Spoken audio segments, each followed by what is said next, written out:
गांव से आ रहे हैं और यहाँ से होते हुए पटना होते हुए तीर्थ रास्ते में से घर गए।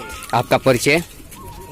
मेरा नाम पीयूष सागर जी महाराज, अंतर्बना आचार्य श्री प्रसन्न सागर जी महाराज दिगंबर जैन समाज के ऐसे संत हैं जिनका नाम India book record, Asia book record, Guinness record में दर्ज है, जिन्होंने अभी तक इन 32 वर्षों में 3200 से ज्यादा व्रत उपवास करते हुए गली में, मोहल्लों में, स्कूल, कॉलेज में, जेलों में, हर जगह संस्कारों का शंखनाद किया है और छोटे छोटे सूत्र प्रदान किए, जिससे उनका स्पष्ट रूप से कहना है अपने हर व्यक्ति को अपने जीवन में जीएसटी लागू करनी चाहिए, अर्थात गुड थिंकिंग।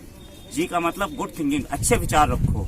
आज का व्यक्ति अच्छा कहाँ सोच पाता है, गलत जल्दी सोच लेता है। एस का मतलब सिंपल लिविंग, आप साधारण अच्छी तरह से नेचुरल जीवन को जिए, दिखावे के जीवन मत जिए। टी का मतलब टेंशन फ्री लाइफ, हर व्यक्ति तनाव में जी रहा है, तनाव मुक्त जीवन हो। बस इसी के साथ में ये यात्रा चल रही है पूरे आनंद के साथ और हर व्यक्ति का एक कर्तव्य है कि वो इस छोटे छोटे सूत्रों को अपनाए जीवन में, अपने परिवार को, अपने देश के लिए, अपने समाज के प्रति समर्पित भाव से चले।